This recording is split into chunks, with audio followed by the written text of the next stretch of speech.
아멘. 자, 오늘 말씀은 이제 음녀 바벨론이 받을 심판이라는 제목입니다. 여러분 이제 계시록을 배우시면서 꼭 아셔야 될 주제가 하나가 음녀 바벨론, 이 단어를 꼭 기억하시고요.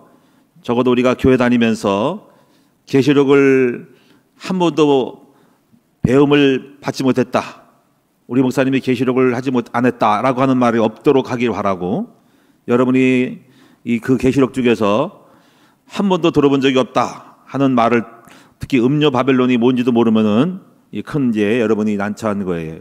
여러분이 그 자세한 내용들은 깊이 좀 여러분이 잘 모르더라도 적어도 우리 큰나무 교회 성도들은 성경에 있는 계시록에 있는 중요한 주제와 단어들만큼은 알고 이것을 생소하게 또 당황스럽게 여기지 않고 능히 당연한 듯이 잘 아는 듯이 여러분이 앞으로 누구를 만나거든 반드시 계시록 가지고 여러분을 접근하거나 또 토론을 하게 될 경우에 그런 단어들을 여러분이 전혀 벙뜨게 이렇게 하시면 안 돼요.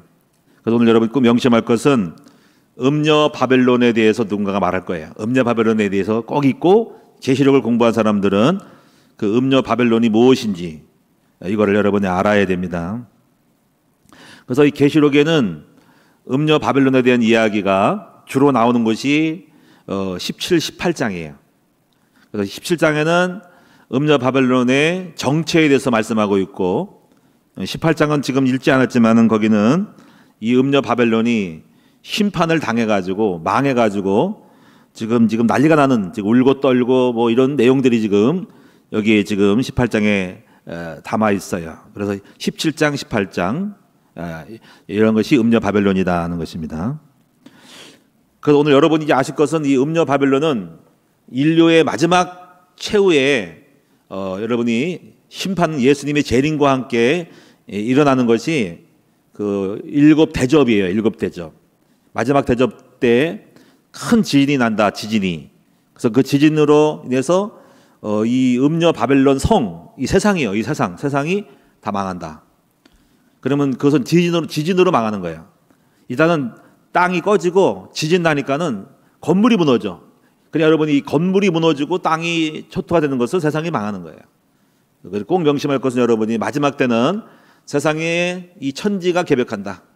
바다와 땅이 지진으로 폭발로 망한다. 이거를 여러분이 아셔야 돼요. 그래서 계시록 17장 그 전이 있죠.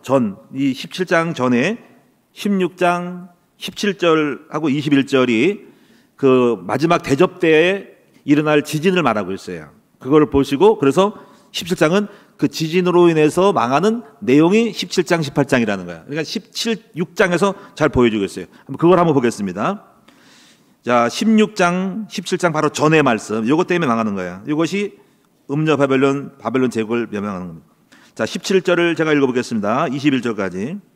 일곱째 천사가 그 대접을 공중에 쏟음에 큰 음성이 성균에서 보좌로부터 나서 이르되 되었다 하시니 번개와 음성들과 우레소리가 있고 또 큰 지진이 있어 얼마나 큰지 사람이 이 땅에서 온 이래로 이같이 큰 지진이 없었더라.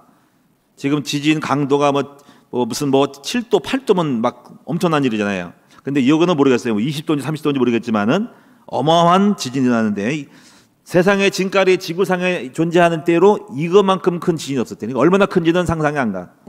그래서 19절에 보니까는 큰 성이 세 갈래로 갈라지고 만국의 성들도 무너져. 그러니까 다 성이 무너지는 거. 건물, 빌딩 다 땅이 갈라지니까 끝나는 거지 뭐. 만리장성이고 저기 100층짜리고 두바이고 건물 다 폭파합니다. 다 무너지는 거예요. 여러분 지구에 재난이 온다니까. 이 지구상에 땅이 움직이니까 온갖 각 나라에 있던 성들, 건물들, 빌딩들 다 작살나는 거예요. 열차 다 끝납니다. 그래서 큰 성이 세 갈래로 갈라지고 만국의 성들도 무너지니 큰 성 바벨론이 하나님 앞에 기억하신 바 되어 그의 맹렬한 진노의 포도주잔을 받음에 20절에 보니까 각 섬도 없어지고 산악도 간데 없더라. 산도 백두산이고 무슨 히말라야산이고 다 깔아앉든지 올라오든지 섬이 없어지고 막 대륙이 막 없어지고 새로운 섬이 생기고 막 이 엄청난 일이 지진이 이 지구상에 지구가 변동하는 겁니다. 하여튼 저는 상상이 안 가지만 성경에 있는 그대로 내용을 보면은 이게 말세 때 큰 지진이 있구나 하는 걸 알게 돼요. 야, 말세 때 어마어마한 이 땅 지구상의 변동이 한번 딱 뒤집어지는구나. 솥을 뒤집듯이 뭔가 땅이 뒤집어지는구나. 이게 이제 세상의 모든 그러면 경제 초토화되는 거죠. 모든 거래가 끝나고 경제 끝나는 겁니다. 그래서 21절에 또 무게가 한 달란트나 되는 큰 우박이 하늘로부터 사람들에게 내림에 사람들이 그 우박의 재앙 때문에 하나님을 비방하니 그 재앙이 힘이 큼이더라. 그래서 요것이 있고 그래서 망할 음녀 바벨론을 설명한 내용이 바로 이 7대접이 끝난 다음에 바로 17장, 18장에 대해서 이 요한계시록의 저자가 이걸 설명하는 거예요. 그러니까 마지막 7대접의 지진, 폭발과 함께 망하는 세상, 그리고 그 세상과 함께 전쟁이 일어나면서 저 아마겟돈 전쟁이 일어나면서 예수님 재림하는 거예요. 그러니까 앞으로 여러분 재림할 때에 이와 같은 많은 일들이 있단 말이지 이게. 이걸 여러분 기억하셔야 된다는 거지. 그러면 이제 여러분 이제 음녀 바벨론에 대해서 한번 살펴보는데 여러분이 기본적으로 우리가 이제 음녀 바벨론에 대해서 뭔지를 아셔야 되고 나중에 좀 더 깊이 들어가면은 저도 한참 연구하다가 지금 이제 좀 기다리고 있는 중인데 뭐 7머리에다가 10뿔이라 할 때 한참 연구를 했어요. 뭐 여기서 뭐 애굽, 아수르, 바벨론 또 여러 가지 헬라 제국, 로마 해서 또 그 머리 하나가 있다가 없어졌다 한때 로마 제국이 없었다가 다시 일어날 로마 제국이다. 뭐 이렇게 여러 가지로 해석이 되기 때문에 요건 여러분이 좀 계시록을 연구한 사람이 조금 이렇게 복잡하니까 요거 깊이 들어갈 거는 여러분이 이미 어느 정도는 알고 들어가야 되는데 여기까지는 아직까지 좀 남아 있어요. 그래서 좀 나중에 좀 자세하게 이미 기본적으로 알고 있는 거를 전제로 좀 더 이렇게 세밀하게 들어가야 되거든요. 근데 오늘 여러분들이 지금 전체적으로 할 때는 여러분이 이제 세밀하지 못하고 그냥 큰 틀만 잡는 건데 깊이 하다가는 안 되는 거예요. 나중에 한 몇십 명만 모여가지고 계시록을 연구하게 되면 거기까지 깊이 파고 들어갈 수 있죠. 자, 일단 여러분이 음녀 바벨론이라는 것이 있다, 무엇인가라는 것만 알아주면은 이제 그 정도로 저는 만족을 하고 일단 여러분이 그거에 좀 더 깊이 좀 들어가야 됩니다. 먼저 교재를 보시면 정리를 하면 첫 번째로 음녀가 나와 있죠. 음녀. 그래서 왜 음녀라는 말을 썼을까? 그래서 음녀는 이거는 어떤 일반적인 정의는 어떤 대가를 받고 몸을 파는 사람을 이게 음녀라고 창녀라고 그러는 거지. 근데 이거는 그런 의미로 이게 어떤 물리적인 육체적인 것을 말하는 건 아니겠죠. 그거 하나를 쓰려고 지금 여기 기록한 거 아니고 영적으로 음녀라는 것은 이렇게 좀 깨끗하지 못하고 섞여 있는 것을 말하는 거예요. 그러니까 음녀는 마치 종교, 정치, 경제라든가 이것이 커넥션으로 엮여 있는 거예요. 그러니까 정치인이 돈 받아먹는 경제와 연결되어 있고 거기다가 이제 무당이나 종교가 끼어 있는 거 있잖아요. 이제 이런 것들이 일종의 음녀라는 거지, 음녀. 그러니까 예수 믿는 사람이 오직 하나님만 믿지 않고 돈을 좋아하고 정치 권력을 따라서 이렇게 짝짝꿍이 돼가지고 정치 권력을 등에 업고 교회를 목회를 하거나 이런 거. 그러니까 이런 거 보면 통일교 같은 경우가 딱 맞는 게 뭐냐면 이 통일교는 정치를 끼고 있고 돈도 있고 또 교회도 이렇게 영적인 걸 한다고 해요. 그게 일종의 그러니까 통일교 같은 경우도 일종의 음녀라고 할 수 있는 거지. 순수하게 어떤 종교, 자기들만의 종교가 아니고 거기에 돈줄기가 연결되어 있는가. 그리고 돈이 연결되어 있고 그다음에 정치 권력을 등에 업고 자기들의 교세를 전파하는 거. 그러니까 일찌감치 통일교는 그래서 미국이라는 나라에 들어가서 거기서 많은 군수 물품들을 이거를 방산업체를 따가지고 돈을 벌어가지고 이 돈을 가지고 땅을 사가지고 많은 병원과 학교를 세운 거예요. 그게 가평에다 세운 거예요. 여수에도 있고. 그러니까는 그런 게 통일교의 자산이 정치, 경제, 종교 짬뽕이 된 거야. 이런 것들이 바로 음녀라는 거지. 음녀. 음녀는 섞인 거야. 여기 붙었다가 저기 붙었다가 짝짝꿍 돼가지고 그냥 이렇게 뭔가 목적을 위해서 여기 왔다 갔다 하는 거야. 그러니까 자기 이익을 위해서. 그래서 이거를 이 세상은 음녀야, 음녀. 그러니까 이 세상은 각종 무당, 귀신, 종교가 다 있고 정치가 있고 권력이 껴 있어. 정치 산업한 사람도 정치 끼고 해. 뇌물 먹고 정치 연결해가지고 사업의 이권을 추구하고 거기다가 종교도 있고 막 이렇게 섞여 있는 다 서로가 자기들끼리 이인하고 뭐 이익을 위해서 삭식 공생하는 이런 모임 단체가 세상에 거대한 블랙홀처럼 있다는 거지. 그곳이 바로 세상이고 음녀라는 거라는 거예요. 그래서 여기 성경에도 지금 여기도 나와 있습니다. 그래서 이제 이런 부분이 로마 제국이라고 사람 로마 제국이라고도 본다. 로마는 모든 종교를 받아들였어요. 다 받아들였어요. 다만 기독교 하나만 하나님만 섬기고 황제 숭배를 반대는 우상 하나님만 섬긴다고 하니까 그걸 미워해가지고 그랬지만 사실 로마는 다른 종교를 다 받아들였어요. 그리고 다 신을 섬겼어요. 그리고 정치가 있고 그리고 로마에 복종하면은 모든 종교를 보장해주면서 로마에 반하지 않은 나라는 다 허용해가지고 거대한 제국으로 짬뽕이 된 거예요. 그러니까 로마는 하나의 진흙덩이처럼 뭉쳐있는 깨지기 좋은 나라는 거지. 온갖 잡지신이 뭉쳐있으면서 오늘날 하나가 안 되고 조직적으로 결속되어 있는 나라가 되는 거죠. 그리고 중세교회와 로마 카톨릭도 마찬가지죠. 그래서 사실 로마 카톨릭도 기독교적인 순수성보다는 어떤 자신의 교세와 이권을 위해서 다른 세속적인 이방 종교를 받아들이는 형태를 취하는 거죠. 이 캐톨릭이. 그래가지고 어떤 많은 우상을 섬기면서 하는 것들 중에 이것도 섞여 있는 모습이라고 할 수 있어요. 순수하지가 않은 거지. 그러니까 WCC 종교교회 협의 같은 것도 그것도 일종의 무당, 힌두교, 이슬람, 기독교, 천주교 다 짬뽕해가지고 하나의 거대한 세력을 연합체라는 것이 그렇게 좋은 건 아닌 거예요. 섞여 있는 거.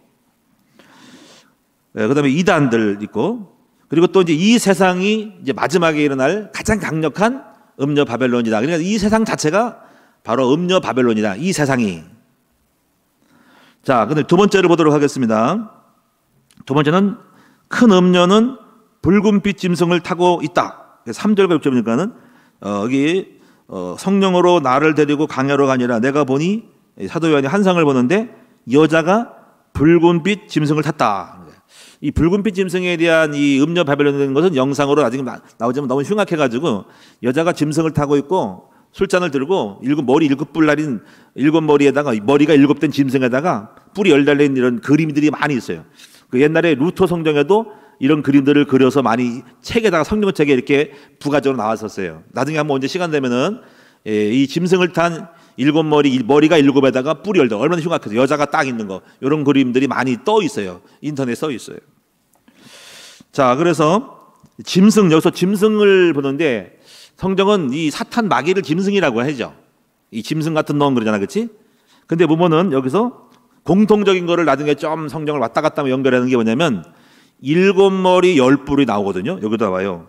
근데 이게 어디 나오냐면은 계시록 13장에서 1절, 2절, 3절에 나온단 말이지. 그러면 한번 여러분이 읽어보시면 계시록 13장 잠깐 넘겨보시면 성령은요 짝이 있어가지고 특히 계시록은 왔다리 갔다리 해야 돼. 그래서 복잡한데 여러분이 그래서 이걸 잘 연구를 해야 돼. 그래서 그러면서 많이 성경을 읽어야 하는 거야. 13장 1절 보니까 내가 보니 바다에서 한 짐승이 나오는데 뿔이 10이요 머리가 7이라. 그리고 아까 이 짐승을 탔잖아. 그러니까는 이 끝뿔이 왕관 11관 있고 머리들은 신성 모독하는 이름들이 있더라. 그러니까 신을 모독하는 일이 있다. 하나님을 부인하는 인간 이 짐승이라는 거. 그러니까 모든 짐승은 일단 예수를 싫어하고 기독교를 싫어해. 그래서 이것이 어떤 사람은 공산주의라고도 하고 여러 가지 하나님을 모독하는 것이라. 근데 여기서 머리가 7이라는 거는 여러분이 이제 인류의 역사가 그렇게 오래 가지 않았어요.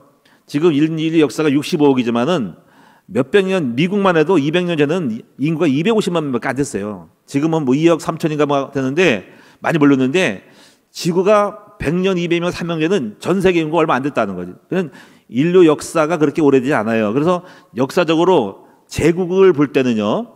그렇게 무슨 옛날에 많은 제국이 있지만 그렇게 큰 거 없고 근대에 일어나서 지은 제국이 특히 이제 애굽이라는 이집트가 굉장히 큰 피라미드 만들었던 제국이 크고요.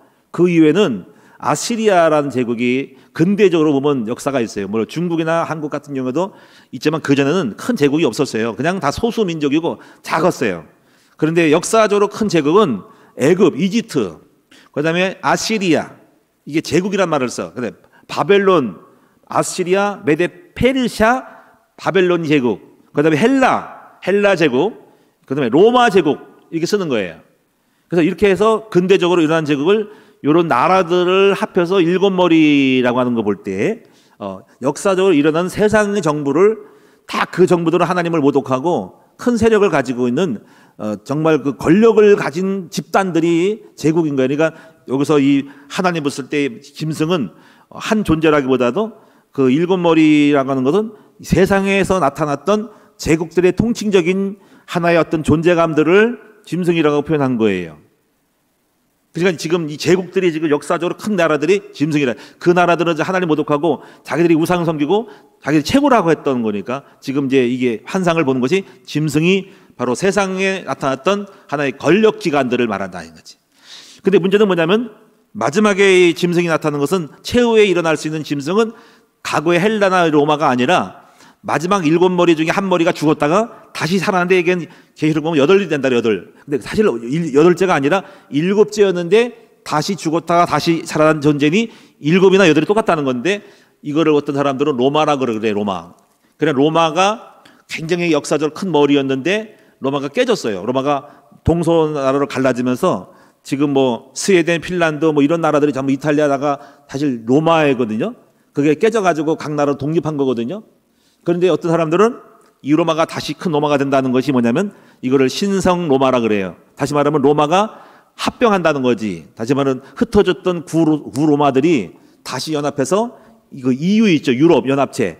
유럽 연합체를 해가지고 거기서 통합 대통령이 나온다 해가지고 한참 동안 떠든 게 뭐냐면 그 로마의 제국에서 이 여덟 번째 뿔이 나오는데 그 뿔 중에 대통령이 통합 대통령이 바로 이 적그리스도라 이렇게 얘기도 했는데 사람들이 이제 헷갈린 게 뭐냐면은 그 열 뿔이라고 하는데 열 나라가 아니라 넘어갔단 말이에요. 그래서 막 나라가 바뀌어가지고 그 헷갈린 거예요. 지금도 미주수인데 어떤 사람들은 아직도 유럽 전체 통합 대통령이 바로 적그리스도라고 하는 것도 있어요. 그리고 통합 대통령 대신 로마 캐톨릭 교황이 적그리스도라고 하는 사람도 있다. 그건 확정지을 수는 없다. 다만 그렇게 지금 두고 보고 있다라고만 아시고 그는 장차 앞으로 굉장히 통합적인 전 세계적인 이 대통령, 미국 대통령이 아니라 유럽 대통령, 로마, 러시아가 아니라 세계를 움직이는 정부가 나온다는 거지. 세계 정부 그래서 세계 정부. 세계 단일 정부. 그리고 거기에 세상을 이끄는 리더십이 있는 짐승이 하나가 나타났는데 그것이 바로 적그리스도인데 통합 대통령이다 하는 거지 이제. 그것이 첫 한일의 마지막 이래를 계약을 맺는다 이거지. 그 놈이. 가지고 뉴스에 뜨는데 그 짐승이 잘 나가다가 3년 있다가 배반을 때려가지고 이제 권력을 가지고 모든 교회나 종교단체에 이제 예수 믿는 걸 다 포기시키고 우상을 섬기도록 권력으로 다 한다 이거지. 그게 바로 환란의 때라 이거지. 환란의 때. 그게 바로 42달 동안 짐승의 시대가 와가지고 뭐 666이라든가 이걸 다 관리해가지고 우리가 이거 표 받는 걸 한다 이거지. 그러니까 그 때를 지나야 한다는 거지. 그게 42달 때라는 거예요. 한일의 때 마지막 때라는 거지. 환란의 때 그때가. 그리고 그때가 지난 다음에 이 일곱 대접이 일어나고 바벨론 제국이 망하고 그리고 아마겟돈 전쟁이 이스라엘 땅에서 전쟁이 일어나고 그때 예수가 재림하는 거예요. 그러니까 재림이 전에 이런 것들이 지금 성경에는 예언되어 있다는 걸 아셔야 됩니다. 그리고 그 전에도 뭐 나팔과 그다음에 일곱 대접에 대한 그 재앙이 이제 실현이 돼야 되겠죠, 그렇죠? 근데 그게 아직 없는 거야 아직까지는. 그거 한참 가야 된다는 거지. 그래서 계시록을 알면은 하나님의 때를 대충 알 수 있는데 그런 일이 지금 많이 안 일어났어요 지금도. 안 일어나고 지금은 일곱인을 때는 때고 여섯 번째 그때고 나팔이 아직 안 불었어요 나팔이. 그래서 지금 마지막 때 나팔 부는 것은 심각한 거예요. 3분의 1이 깨지는 건 나팔이거든요. 지구상에 3분의 1이 깨진단 말이야. 바다, 땅, 육지, 짐승이 깨지는데 지금 지구상에 3분의 1이 아직 안 깨졌단 말이에요. 그러니까 지금 하여튼 멀었다 이거지 내 말에는. 그러니까 여러분이 이런 거를 알아야 되는데 이걸 모르면은 누가 뭐 여기 있다 저기 있다 해서 주님이 재림하는데 사실 안 그래요. 자, 그래서 여러분 짐승은 자 13장에 있는 짐승인데 여러분들이 13장에서 이제 아실 것은 뭐냐면은 짐승이 둘이다 이거지. 하나는 바다에서 올라온 짐승이 있고 그 13장의 중간에 보면 땅에서 올라온 짐승이 있다. 근데 이 짐승이 똑같은 게 아니라 잘 성경을 읽으면은 땅에 올라온 짐승이 바다에서 올라온 짐승을 섬기라 그러는 거야. 그리고 이 용이 사탄 마귀가 이 바다에서 올라온 짐승에게 능력을 주고 권능을 줘가지고 요 놈이 바로 이 적그리스도가 죽었다가 살아난 것처럼 예수를 흉내내가지고 마지막에 죽었다가 하니까 예수는 흉내 부활하니까 이 많은 백성들이 사람들이 와 신령하다 어떻게 죽었다 살아났냐 해가지고 그를 따르는 거야. 그러니까 그렇게 쇼를 하는 거야. 이런 일이 있다는 거지 역사적으로. 자, 그래서 이 짐승을 탔다. 그래서 열불은 어떤 그런 나라, 어떤 그런 큰 짐승 속에 나오는 어떤 주변 국가들에 대한 건데 정확히는 내가 모르겠어요. 하여튼 그런 열불을, 이건 어떤 사람들은 공산주의라고도 해. 공산주의로부터 나오는 공산주의 주변 국가들, 공산주의를 따르는 국가들. 그 다음에 이제 또 보시면은 17장에서 쭉 보시면은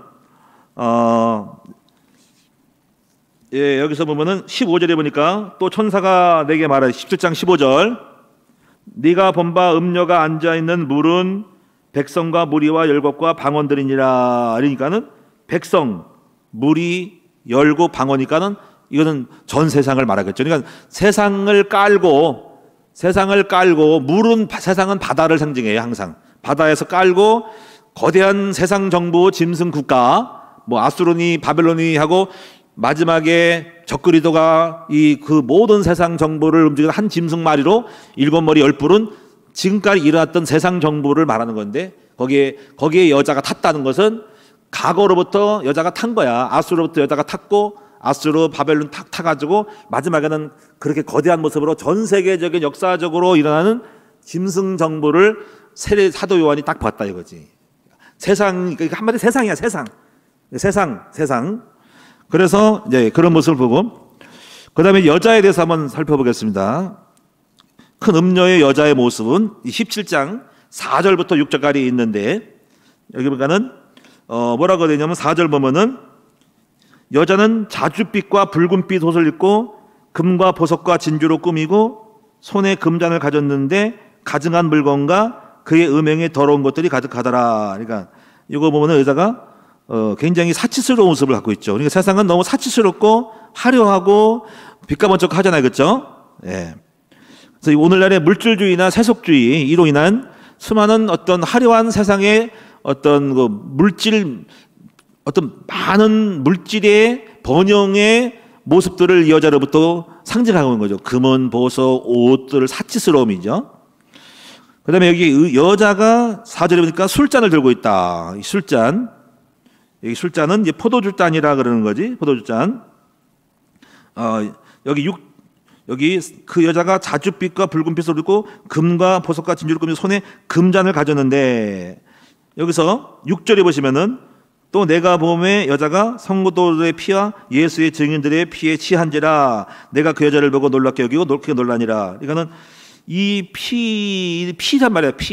피는 불다. 포도주.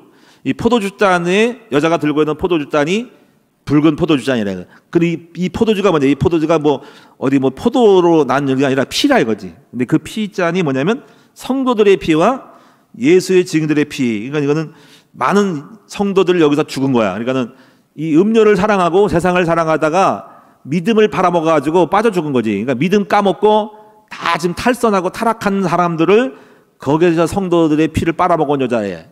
오늘도 지금 오늘날도 이 세상은 예수 믿는 기독교인들을 타락시키고 목사를 타락시키고 성도를 타락시켜가지고 그 죽어 있는 그 상징적인 것을 죽은 피를 갖다가 먹고 있다 이거지. 세상 여자가, 음녀가. 그리고 또 예수를 잘 믿는 역사적으로 순교자들의 또 피도 빨아먹고 있어. 그러니까 그 피가 성도들을 죽인 피요, 순교자들을 죽이게 한 세상에 싸우다가 순교당한 사람들의 성도의 순교자의 피다. 이 피를 먹고 있다 이거지. 그러니까 세상은 하여튼 예수 믿는 사람을 잡아 죽이는 거야. 여기에 빠져 죽은 사람이 많아. 우리가 이제 순교로 피로 죽으면 감사하고 영광스럽지만은 문제는 예수 믿는 사람들이 세상을 좋아해가지고 우리의 믿음을 까먹고 우리 영적을 죽이는 것이 있어. 세상에 빠져서. 그게 바로 여자한테 피 빨아먹인 거야. 피 빨린 거야. 그러니까 그게 여자가 먹고 있다는 걸 지금 상징적으로 보여주고 있다는 거지. 그래서 우리 성도들은 믿음을 팔아먹으면 안 돼. 우리 영적인 생명을 죽이면 안 되는 거지. 그래서 이제 여러분이 이제 보시고요. 그다음에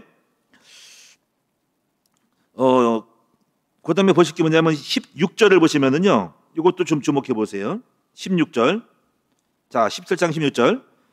네가 본 바 이 열불과 짐승은 음녀를 미워하여 망하게 하고 벌거벗게 하고 그의 살을 먹고 불로 아주 사르리라. 이는 하나님이 자기 뜻대로 할 마음을 그들에게 주사 한 뜻을 이루게 하시고 그들의 나라를 그 짐승에게 주게 하시니 하나님의 말씀까지 합니다.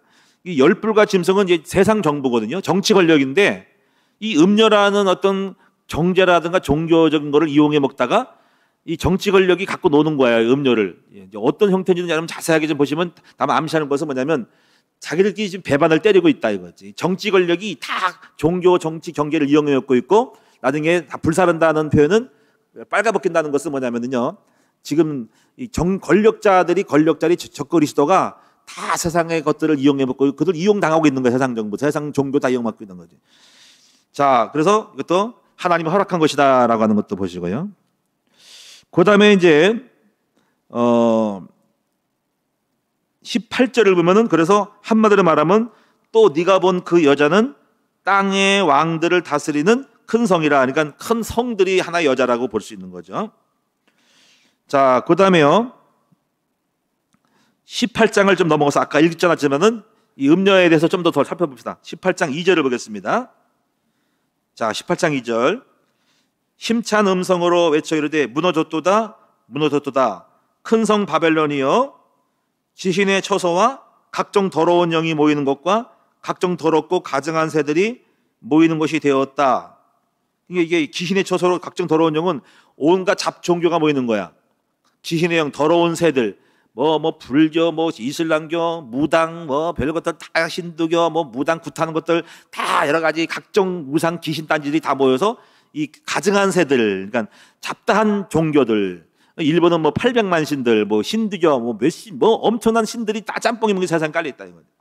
그래서 더러운 영, 귀신의 처소, 마귀가 귀신이 득실거리는 곳이다. 3절을 보면은요, 그 음행의 진노의 포도주로 말미암아 만국이 무너졌고 땅의 왕들이 그와 더불어 음행했고, 정치, 그다음에 땅의 상인들은 경제, 그러니까 많은 경제인들, 사업하는 사람들, 재벌들, 기업들, 수많은 기업들이 다 지금 지신의 처소, 왕들, 상거래하는 기업가들이 전부 그것이 지금 음녀 바벨론인데 다 망하는 거예요. 그래서 여기 이제 네 번째로 좀 보시면은요, 음녀 바벨론은 반드시 망한다. 이게 18장 1절의 4절입니다. 바로 음녀 바벨론 언제 망하냐면 그냥 망하는 게 아니라 마지막 때 지진으로 망한다. 7대접으로 아까 16장에서 읽은 것처럼 끝나는 거예요. 이 땅이 갈라지면 끝나는 겁니다.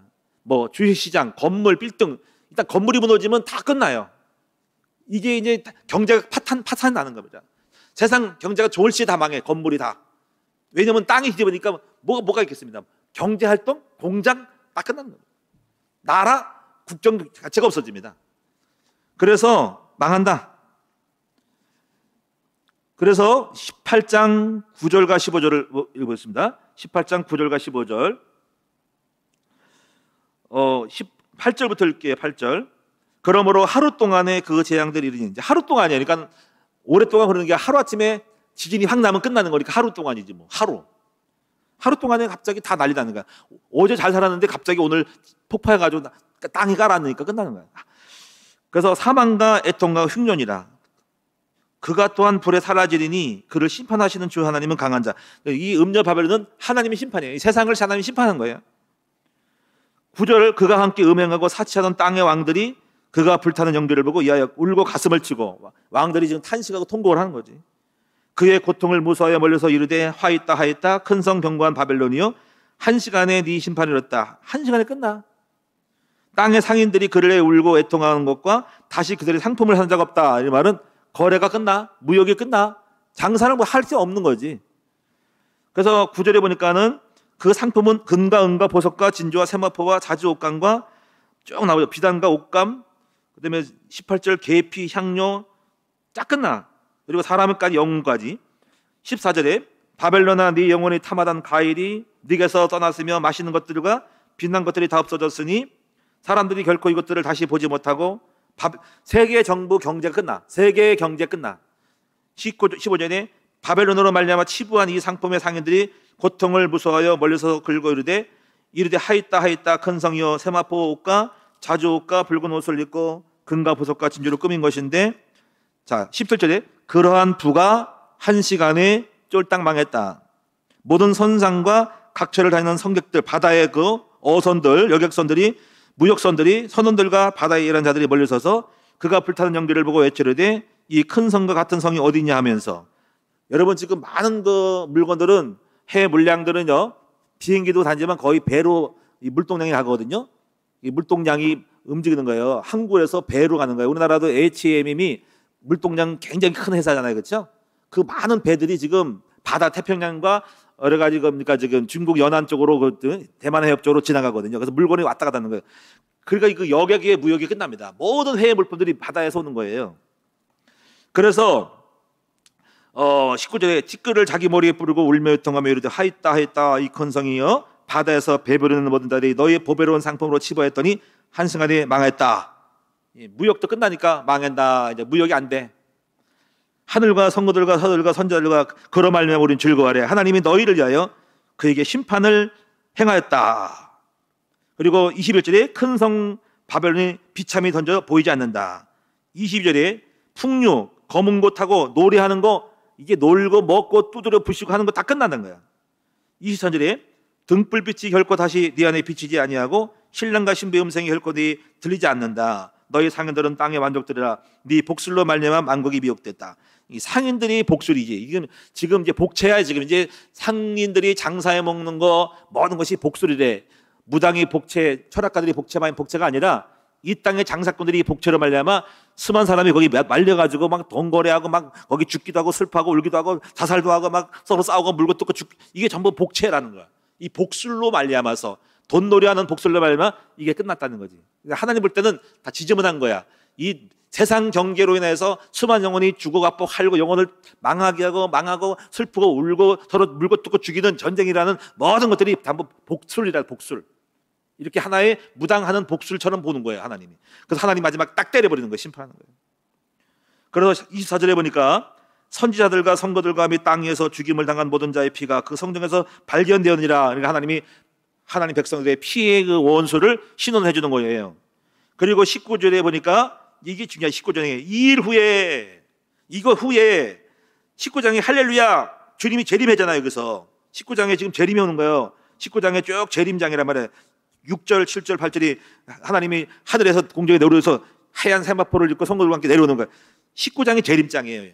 이 마지막 전에 음녀 바벨론 심판하고 주님이 재림하는 거란 말이에요. 자, 그래서 이제 여러분이 이제 결론적으로 이제 우리 마칩시다. 정리하겠습니다. 여러분들이 오늘 이 말씀을 통해서 몇 가지 목적이 뭐냐면요. 세상 음녀 바벨론 제국이 무엇인지를 알아야 된다. 첫째. 그리고 그의 심판은 마지막은 하나님이 심판으로 때린다. 망하게 한다. 세상은 망한다. 그래서 이 세상을 가려서 장망성이라는 거예요. 장망성.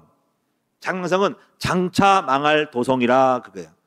이 장망성에 대한 얘기는 철로 역적에도 나와요. 그래서 또 시편의 이사야서 19장 18절에 보면 나오는데 이사야서 19장 18절이니까는 여기서 딱 한 절 나오는데 5 성읍 중에 하나라. 여기서 철로 역적에는 장차 망할 도성이 그 5 성읍 중에 하나는 멸망할 성이다 해서 이 철로 역정의 존 버런이 이사야 19장 18절을 인용해서 장망성을 그때 설명한 거예요. 장망성. 그래서 이 세상은 장차 망할 도성이다. 그렇죠. 여러분 음녀 바벨론에서 장차 망할 도성이죠. 그래서 제가 여러 가지 4가지를 권면을 해드리고 말씀을 마칠게요. 첫째는 그리스도인은 세상을 부러워하지 말아야 된다 하는 거예요. 자, 세상을 부러워하지 말자. 시편 73편 2절과 3절이니까 내가 악인의 형통을 보고 오만한 자를 질시하다가 거의 실족할 뻔했고 내 걸음이 미끄러질 뻔하였다. 여러분 세상을 부러워해. 돈 많고 권력 있고는 부러워하면서 예수 믿으면서 내가 예수 믿고 이게 뭐야 하면서 세상에 관심이 있는 거지. 그러다가 여러분 잘못하다가 거기에 말려들어서 실족할 수 있고 망한 사람이 허다가 빠져준 사람이 많다 이거지. 시편 11편 6절에 보니까 악인에게 그물을 내려치시리니 불과 유황과 태우는 바람이 저의 잔에 소득이 되리로다. 욥기서 20장 15절에 이렇게 됐어요. 악인의 이기는 자랑도 잠깐이요 사곡한 자의 즐거움도 잠깐이니라 라고 했어요. 그래서 우리는 세상에 부유한 자가 되지 말고 성경은 분명히 말하기를 여러분이 믿음의 부유한 자가 돼야 돼요. 세상의 부유한 자를 따라가면 우리는 꼴등할 수밖에 없어요. 우리보다 뛰어난 사람들이 지금 재벌들이 우리가 상상할 수 없는 지금 뼈빠지게 고생해도 그들 못 따라가요. 수십조 원을 못 따라가. 우리는 언제 돈 버나. 그리고 우리는 패배자가 아닌가. 세상의 것을 탐하고 있다가는 우리는 다 패배자가 되고 우리는 지금 아무것도 아닌 사람이 되는 거예요. 근데 우리는 그 세상을 부러워하고 누가 그런 거서 몇십조 가지고 1등 하겠어요. 그리고 우리는 패배한 자, 예수 믿고 세상 보라면 패배한 자가 되는 거예요. 우리는 꼴등밖에 안 되는 사람이에요. 그들과 경쟁했다가는. 그래서 우리는 하나님이 주시는 우리의 부자는 그게 부자가 아니라 물질 부자가 아니라 믿음에 부유한 자가, 영적으로 부유한 자가 되어야 되는 거예요. 그래서 계시록 2장 9절에 보니까 이렇게 서머나교회 말씀했죠. 네가 네 환난과 궁핍을 하느니 실상은 네가 부유한 자니라. 여러분이 믿음에 부유한 자가 되셔야 돼요. 물론 여러분 이거 섭섭할지 몰라. 난 그래도 돈이 좋아. 그렇다가 돈을 안 버는 게 아니라 그거를 부러워하면 안 되고 우리는 먹고 사는 것만 있으면 족한 줄로 알고 믿음의 부유함을 갖는 것이 우리의 가치예요. 하나님 백성의 가치는 세상처럼 돈 많이 버는 게 가치가 아니고 우리는 믿음의 부유한 자가 돼야 돼. 세상을 버리는 것은 아니야. 근데 우리는 거기에 연하지 말고 그것보다 더 중요한 것은 하나님을 믿는 거룩한 백성들로 믿음의 부유한 자가 되는 것이 더 좋은 부자고 하나님이 우리를 진짜 부자라고 인정하시는 거예요. 그 다음에 이제 두 번째로 드리고 싶은 말씀은 그래서 여러분이 욕심에 끌려서 타락하지 말아야 된다 이거예요. 야고보 1장 15절에 보니까 이렇게 말씀했어요. 욕심이 잉태한 즉 죄를 낳고 죄가 장성한 즉 사망에 이른다. 그래서 우리는 자족하며 살아야 돼. 그리고 부여라는 것은 욕심부려서 얻지 말고 열심히 먼저 그 나라와 그 일을 구하다 보면은 하나님의 필요에 따라서 건물도 줄 수 있고 빌딩도 줄 수 있는 것이지 그것이 목적은 아니라 이거지. 그래서 기본적인 바탕은 너희가 마태복음처럼 먹을 것과 입을 것과 잠잘 곳이 있으면 족한 줄로 알지니라 라는 것이 돼야 돼요. 할렐루야. 근데 우리는 자꾸 섭섭해해요. 세상을 바라보고 자기도 모르게 많은 사람의 그 부유함을 바라보고 난 언제나 저런 배를 타고 저런 비행기를 타고 저런 차를 타냐면서 생각하고 있으면서 은근히 자기가 실패의식을 갖고 있는 거지. 그건 아니라고. 여러분이 먹을 것, 입을 것, 이 추운 겨울날 잠잘 곳이 있고 사랑하는 사람이 있으면 만족한 것이라는 거지.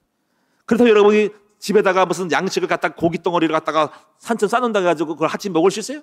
나는 한 번도 못 먹겠다만 배가 소화가 안 돼가지고. 먹을 것이 싼들 뭐가 있겠어요? 그게 다 먹겠어요 그거를? 예? 천년만년 먹고 살 거예요? 예? 집이 세차라고 다 돌아가면서 잠을 잘 거예요? 예? 옷도 지금 저도 있는데 옷 안 입는 옷도 몇 개 있더만 그 옷이 뭐 부족한 거예요? 예? 안 입어가지고 이건 언제 입어보나 하고 요즘 가끔 가다가 한번 입어보고 나와. 올해도 바지도 했는데 이 바지는 언제 입어보나? 좋은 바지가 하나 있더라고 겨울 바지가. 그래가지고 이 바지를 한번 입고 등장을 해봐야 되겠다. 왜냐면 한 번도 안 입은 것이 많고 야 이게 이렇게 많네. 옷장에 이삿짐을 갈 때만 쌓여야지 지금도 해마다 그냥 창고에 든 게 많더라고요. 그리고 우리가 사실 보면은 사실 필요한 것도 몇 가지가 안 돼. 사실 먹는 것도 필요한 몇 가지가 안 되는 거지. 그래서 오늘 여러분은 욕심에 끌려 타락하지 말고 그냥 여러분 자족하며 사는 여러분 됐으면 좋겠어요. 세 번째, 그리고 항상 경건하고 우리 겸손하게 살아야 됩니다. 경건하게 살자 우리는. 그래서 요한일서 2장 15절이니까 이렇게 말씀했어요. 이 세상이나 세상에 있는 것들을 사랑하지 말라. 누구든지 세상을 사랑하면 아버지의 사랑이 그 안에 있지 아니하니 이는 세상에 있는 모든 것이 육신의 정욕과 안목의 정욕과 이생의 자랑이니 다 아버지께로 온 것이 아니요 세상으로부터 온 것이라 즉 사탄으로부터 온 것이라는 거예요. 여러분 아브라함의 조카 롯은 세상을 사랑하고 소돔 고모라를 향해 사모하다가 또 이사를 가다가 조카 아브라함하고 헤어지다가 그걸로 이사가 갔잖아요.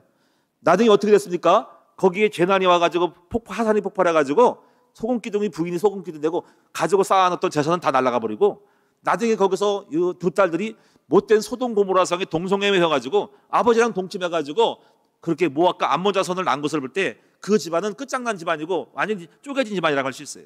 그러니까 그 아브라함의 이 조카 롯이 종교인이라요. 종교인. 하나님을 믿으면서도 적당히 세상을 즐기며 살았다가 글로 이사가고 살다가 쫄딱 망했어요. 우리가 똑같이 이 사람도 음녀바벨에 빠져 죽을 뻔한 사람인 거지. 그래서 마지막 네 번째는 보화를 하늘에 쌓아둔다라는 말씀을 기억합시다. 여러분 우리는 죽으면 끝이잖아요. 그렇죠? 사실 죽으면 이 땅에 한동안에 여러분이 억만금을 갖고 간들 그게 무슨 소용이 있겠어요. 그렇죠?